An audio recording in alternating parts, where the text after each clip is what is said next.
My name is Janet Allen. I was born in New Hampshire. I was adopted when I was 3 months old.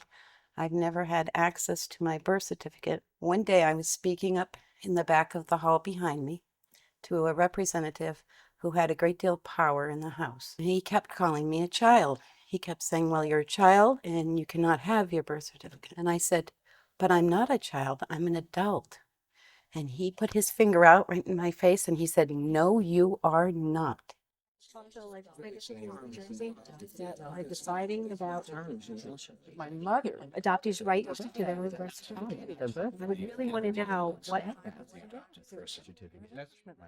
In some states, when a child was born illegitimately, bastard was stamped on their birth certificate, and that would follow them the rest of their life. In an effort to protect both birth mothers and adoptive children from some type of label following them through their life, the records were closed. The records got more and more closed, and it was the adoptive parents and their attorneys who were the really primary movers in that direction.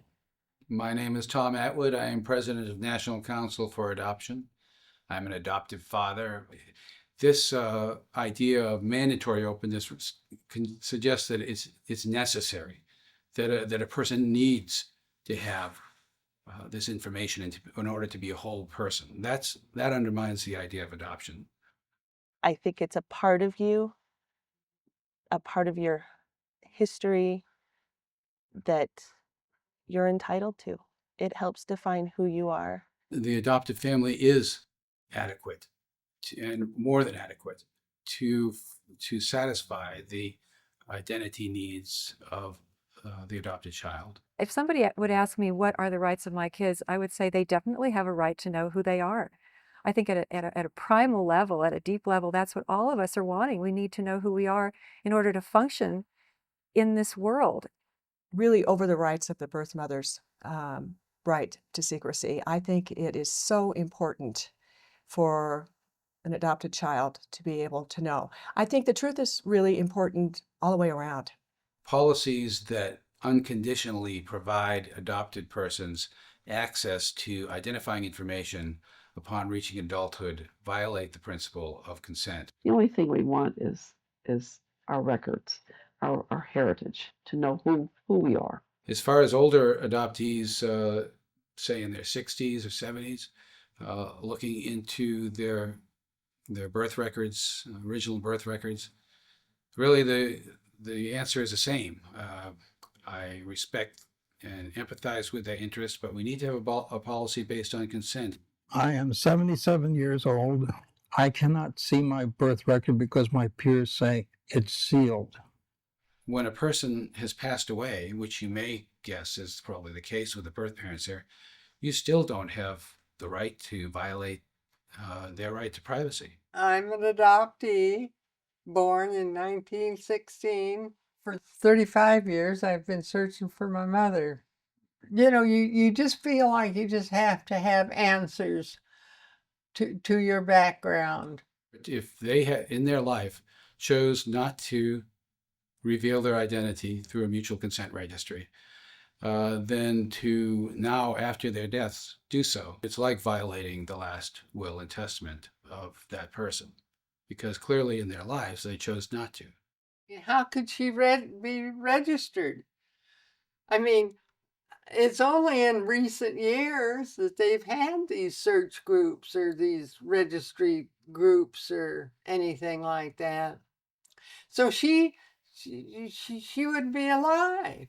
Experience shows that mutual voluntary consent registries don't work well. They have very low match rates.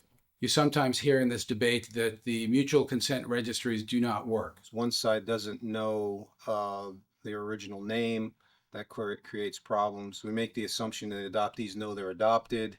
There are all kinds of flaws that come into play here. Folks don't know which state to register in. Folks don't have accurate information. And there's nothing worse than making a phone call and finding you're in the wrong place or getting transferred. It's a very simple and easy process.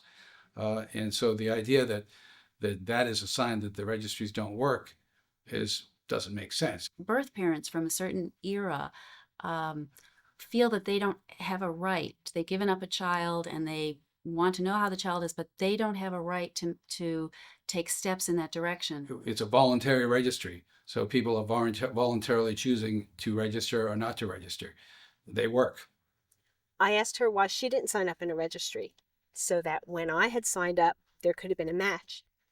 And, this woman is 70 years old now. And there's no way she even goes on a computer or knows anything about it or even feels like she should. Well, that's a curious argument to me. Why would it be not working if someone is voluntarily deciding not to register? I've found, at least the people that I've talked to, the birth family members I've talked to, is the hope that someday the child will make contact, that it's not their place to go looking. It's a silence based on love and concern, not on disinterest. Healthcare professionals have known for a long time that diseases can run in families. Tracing the illnesses suffered by your parents, grandparents, and other blood relatives can help your doctor predict the disorders to which you may be at risk for and take action to keep you and your family healthy. That is why we're introducing the U.S. Surgeon General's Family History Initiative. This initiative focuses on a single, simple concept. Knowing your family's history can save your life. Family history is important, but some might say this is hardly a news flash, and so why are we making a big deal out of it today? After all, genomic medicine has arrived in the company of images of DNA chips, serum proteomics, designer drugs, and so on. But none of that will eclipse the value of a simple, easily available, and totally free genomic medicine resource, the personal family history. What would be your advice to certain populations that would have trouble locating their family history, for instance, those who have been adopted? Yeah, certainly when it comes to adoptees, I think this is a particularly significant challenge because, of course, that information is often not provided. Amongst the arguments that advocates of mandatory openness present is the idea that adopted persons need this policy in order to have access to the medical records of their birth parents. I think adoptees deserve the right to be able to find out what their past is, their genealogical past, to find out what their medical history is and have access to timely updated medical information.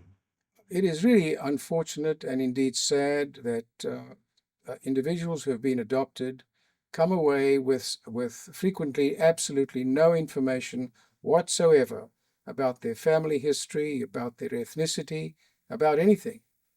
Today, in fact, medical genetic testing, DNA testing, is able to provide adopted persons, more complete information about their medical predispositions than the medical records of their birth parents.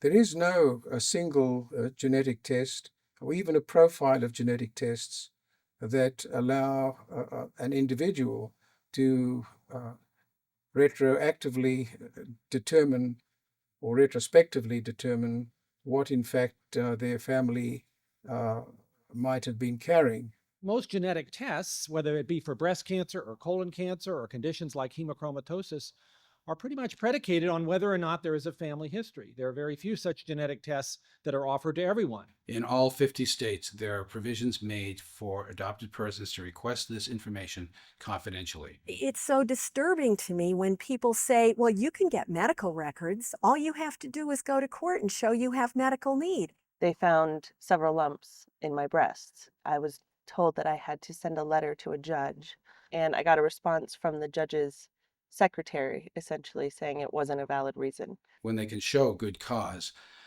they can get it. I've had every kind of an illness, open heart surgery, cancer, name it, and I've had it. The court approved my request, and when it got to Sacramento, the legal department in social services says no.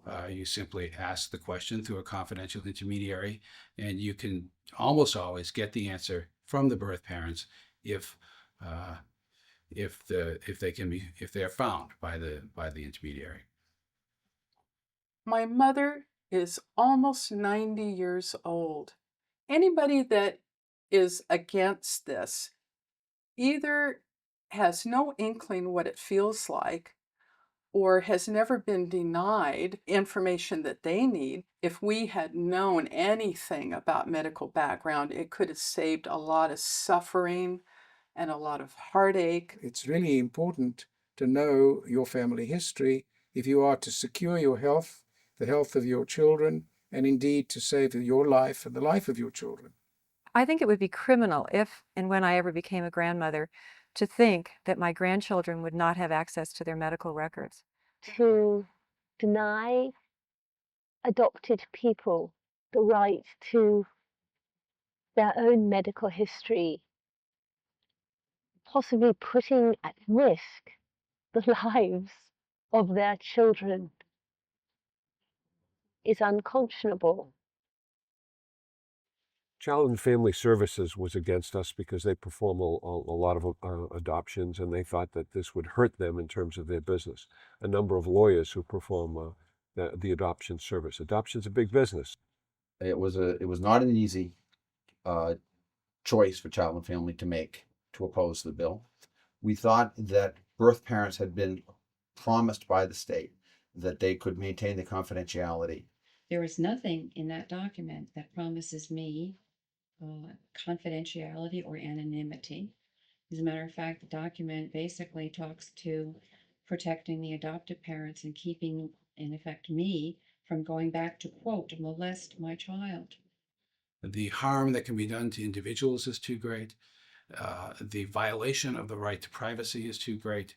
One thing that doesn't make sense to me is that my privacy is more important than my child's sense of history or continuity about who he or she is. That doesn't make any sense to me. My privacy isn't more important than that. I don't know why you need to protect a birth mother. If someone chooses privacy, then that can be respected at the point of contact. It's hard to say. I mean, a piece of paper versus someone's privacy. I guess that's the balance that we have to draw. You know, privacy is a funny business. It's a funny business because they didn't ask for it. Birth mothers did not ask for anonymity. They didn't ask for any of that.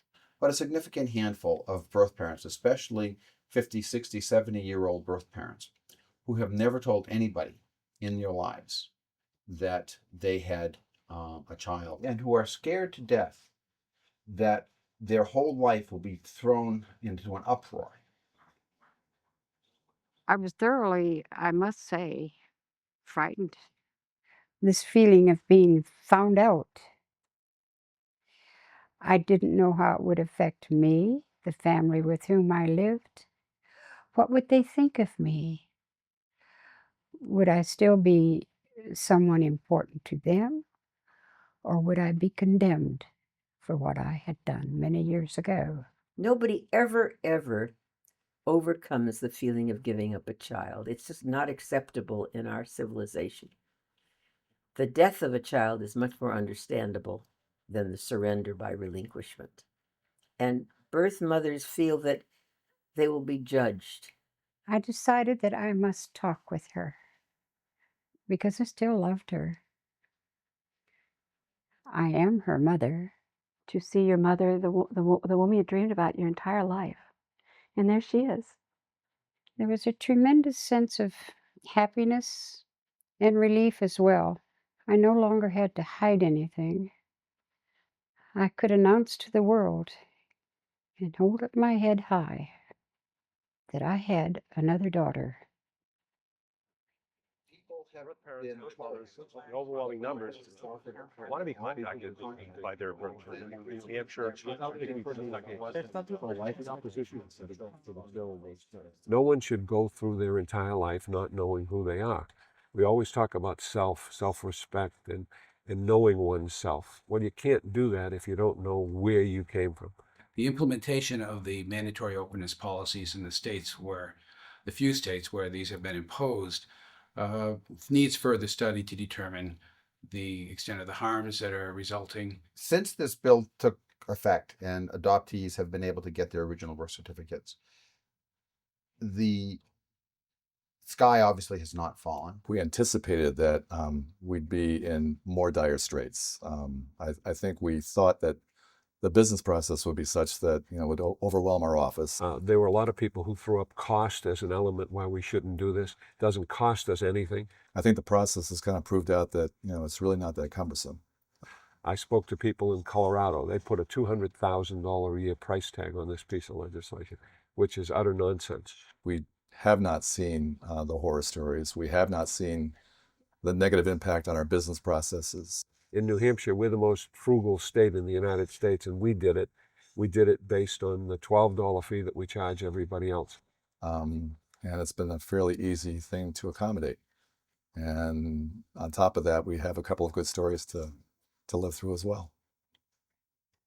On January 3rd, when I was able, finally, to get a copy of my original birth certificate, walking down that hallway, I was extremely happy. I was excited. I was also a little nervous. I can remember going up to the counter, and I gave them the form and my money. And then they suddenly, just as easy as could be, they handed it to me. It was as though I stepped over a magic line and suddenly I was equal to everybody else in that room. And I am often tempted to go up there and fill out another form and pay another $12 and get it again just because I can. A lot of birth parents came out and testified in favor of the bill. A lot of adoptees came out and testified in favor of the bill. Not one birth parent testified against the bill. People who feel they have a need for this privacy cannot be advocates, or else they lose their privacy. Now, certainly there are some birth mothers who've never told anybody, who live with horrible feelings of coming to nothing but horrible ends if this information comes out. But there's a very small minority. Our bill allowed the birth parents to indicate whether or not they wanted to be contacted by intermediary or not to be contacted at all. And because of the no contact preference form that's included in the bill, we're assuming that people are not violating someone's wishes. As far as I know, there's been no problems here. People haven't outed birth parents. If birth parents have the right to opt out, then I don't see where anybody could possibly be hurt. Why would somebody who has been hurt by this policy want to talk about it? You're not going to hear about these things. Have there been instances of domestic violence that have grown out of this? I haven't read anything about it. When I hear someone say they want to protect our birth parents from us, it's calling us villains when we've done nothing to deserve the name. Believe you me, if I thought that I was interfering with anybody's life, I'd back off in a second. People, when they're left to their own devices and just given the basic rights granted to any citizen, will act in a reasonable and honorable fashion. If you were to try to find a birth parent even today who is opposed to this legislation, they're not going to want to go on camera. And we certainly can't find them. It's never too far from the surface that what this is about is not just a love for the institution of the family and the institution of adoption, but a love of my own family, and wanting to share the blessings that we enjoy with other children and families through adoption. The records got more and more closed, and it was the adoptive parents who were the primary movers. They became more and more concerned and more frightened that their children would get to meet the birth parents. And part of that was they're going to want to be with the birth parents, and they're going to want the love of the birth parents, and we're going to be nothing. Which isn't really true at all, because one of the things we learned in our research was that the adoptees, after reunion, really became much closer to their adoptive parents. There's an acknowledgement that the way we practiced adoption in the 1940s and 50s was not beneficial to the adoptive parents and the birth families or the adoptive children. I can't imagine as a child not knowing and not having any way to know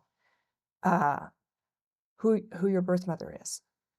And as a parent, an adoptive parent, that's really difficult, because I think the child suffers, and it's really hard to watch your child suffer. The lights went on for me that people were being treated very unfairly. So I see the folks in the adoption community are fighting this fight, and I'm very proud to be aligned with them, both formerly as a state employee and now as one of their advocates. I think that someday we will look back on this relatively brief historical period when they did not have access to their original birth certificates. I think we'll look back on it as a failed experiment and as barbaric. And I've been in the legislature a long period of time. And I say this to my family, to my children, to my wife. I think this is the most important thing I've ever done as a legislator. And so family history is critical for taking advantage of the new genomic medicine, which is bubbling up all around us. The bottom line is that knowing your family history can save your life. If I could have had my original birth certificate, it would have been so much easier to find my birth family. It would have meant a lot less wasted time in searching and a lot more time celebrating. That's what it would have meant for me. I think I imagine my grandchildren asking questions about who they are and their history. I think if I never find out, I think I just tell them, you're mine. This is where it started.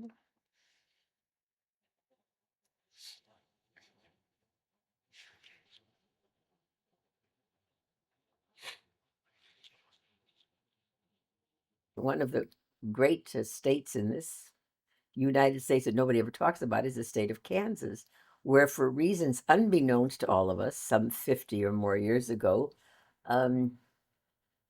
they passed a law opening up records, and it's been open to this day. And if an adoptee is lucky enough to be born in the state of Kansas, all they have to do is send a letter saying, please send me my records, and they are given total records.